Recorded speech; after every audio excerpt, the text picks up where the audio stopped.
Good morning everyone. আজকে আমাদের ডুয়ার্সের শেষ দিন বলবো, রাত তো কালকেই শেষ রাত হয়ে গেছিলো। তো আজকে আমরা এখান থেকে বেরিয়ে যাবো, একটু পর চেক আউট করবো। 11:30টায় এখানকার চেক আউট টাইম, আর আমাদের 12টা নাগাদ গাড়ি আসবে। কারণ এখান থেকে এনজেপি অবধি যেতে বেশিক্ষণ টাইম লাগে না, ঘন্টা দেড়েক মতো কি দুয়েক। ওই তা আমাদের 3টের সময় ট্রেন আছে। এবার 3টের সময় ট্রেন পেয়ে যাব, 1 ঘন্টা আগেই হয়তো ঢুকে যাব। তো যাই হোক, এখন রেডি হয়ে স্নান টান সেরে ব্রেকফাস্ট হয়ে গেছে। ব্রেকফাস্ট দেখাতে ভুলে গেছি। ব্রেকফাস্টে যদিও সেরকম কিছু ছিল না, এগ টোস্ট ছিল।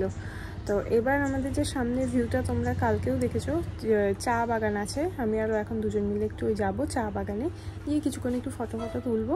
তুলে সব ঘর গোছানো হয়ে গেছে একদম, তারপর বেরোবো। তাই চলো একটু চা বাগানের দিকে যাওয়া যাক। চল, তোরই তো ফটো তোলার তারা বেশি।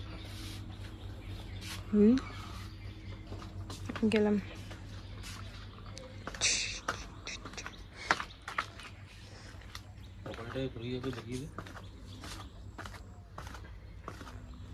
এই পাতাটা আমার কি সুন্দর লেগেছে, দেখো কালারটা খুব সুন্দর। আসবি কোথায়? ও হ্যাঁ, দূর, আমার দোলনা লাগবে না। আমি একটু এখন যাব এই দিকের চা বাগানটায়।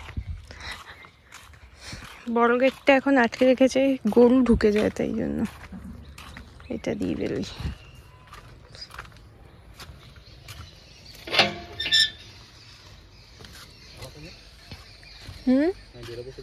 আরে হাই,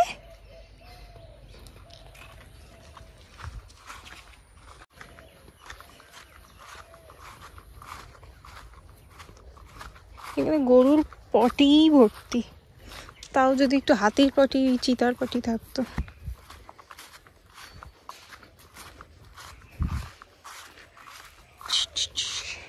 সামনে গরুগুলোর গলায় এক ধরনের ঘন্টা বাঁধা, ওটা যেই গলাটা নাড়াচ্ছে পুরো ডিডিএলজ এর কথা মনে পড়ছে। দাঁড়াও, তোমাদের আওয়াজটা ভালোভাবে শোনাচ্ছি।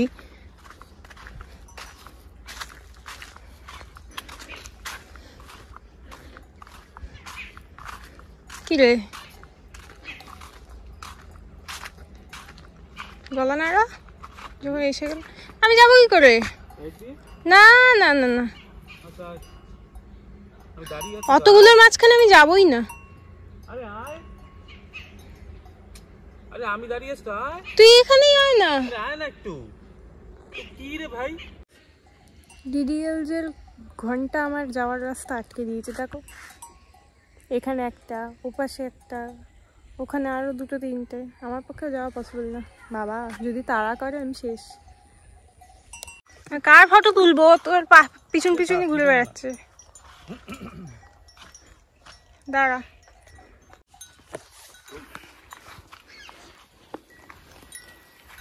এই গরুটা সব থেকে ভালো,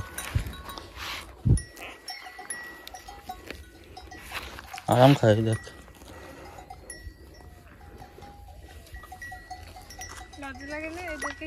খেয়েছিস? সুপার খেয়েছিস?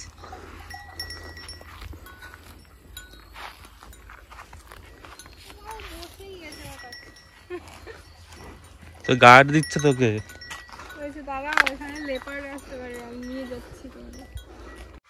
আমাদের এখনের গাইড দেখো কি দেখছে, মন দিয়ে পাহারা দিচ্ছে। দেখবে যেই যাবো ওকে ক্রস করে দৌড়বে এইদিকে।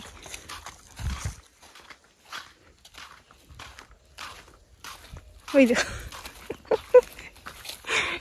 আমরা ফটো তুলছিলাম বলে ও দাঁড়িয়েছিল।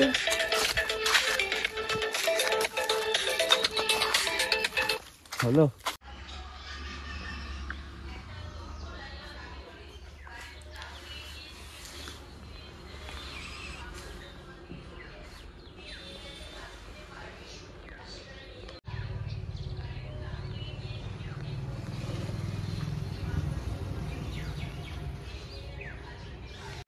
এসে গেছে গাড়ি। আপাতত 2 বছর তো বটেই, টাটা। আর আশা এখন হবে না, চলো বেরো।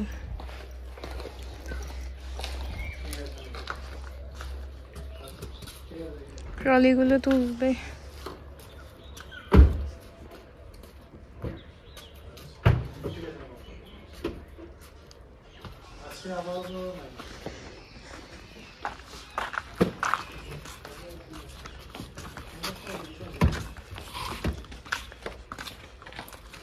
ঢুকে গেলাম, হেভি রোদ।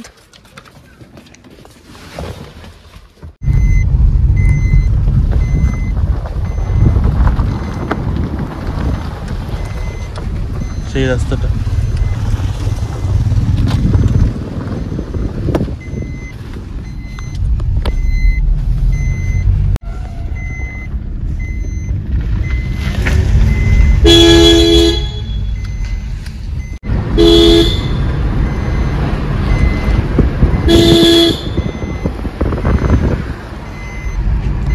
আমরা এনজেপি স্টেশন ঢুকেই গেছি। এখন বাজে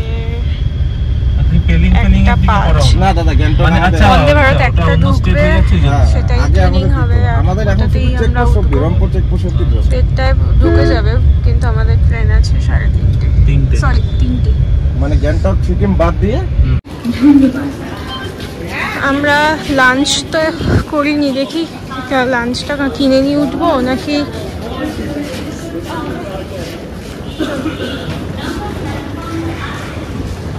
সেই স্টেশন বহুবার দেখতে হয়। লাগবে কত করে শুনবি? দাঁড়া দাঁড়া দাঁড়া, চোখ মুখের অবস্থা খারাপ আমার। এবার ট্রেনটা পেয়ে গেলে শান্তি। বুঝতেই পারছি না যে বন্দে ভারত কোন দিকটায় দেবে, তবে যেটা দিয়ে আমরা এসেছিলাম সেটাতেই যাচ্ছি।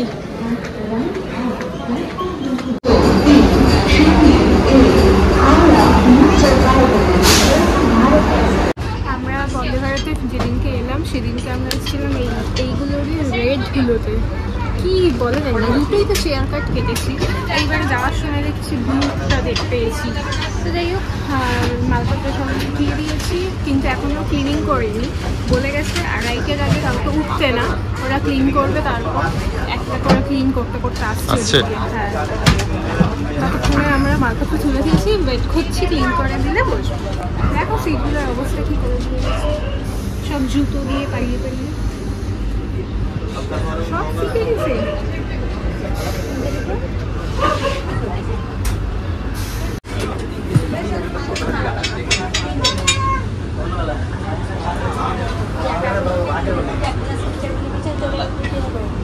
ট্রেন এখন ঢুকলো জাস্ট বারসই স্টেশন জংশন আর কি।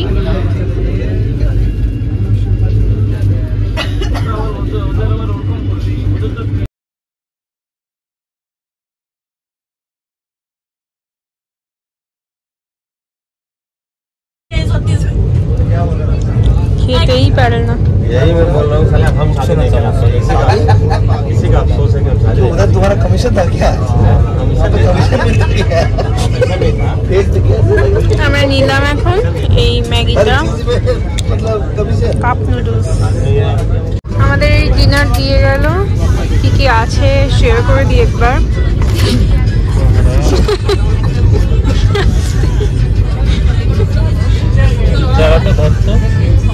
বললাম ওটাই রাখতে, তো রাইসটা সব বলে দিবি।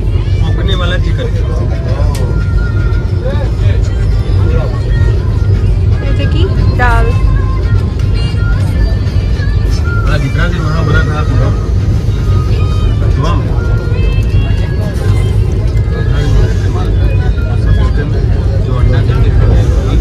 একটা মিষ্টি দই দিয়েছে, ভাত দিয়েছে, ডাল দিয়েছে, আর কি বললো পরোটা আছে।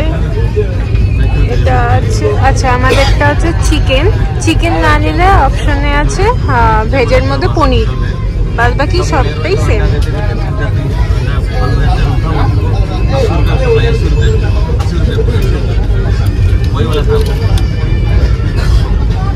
এটা ভাজা টাইপের আছে, আর বোধহয় একটা রুটি বা পরোটা কিছু একটা আছে। ভাত দেওয়া দিয়েছে, শেষ হবে না 4-5 জন। আমাদের এই জাস্ট হাওড়া এসে ট্রেন দাঁড়ালো, এবার সব এখানে এখন দেখো লাইন পড়ে গেছে বেরোনো। এরা একটু বেরোলে তারপর বেরোবো। কি অবস্থা, মারপিট বাঁধিয়ে দিয়েছে। চলো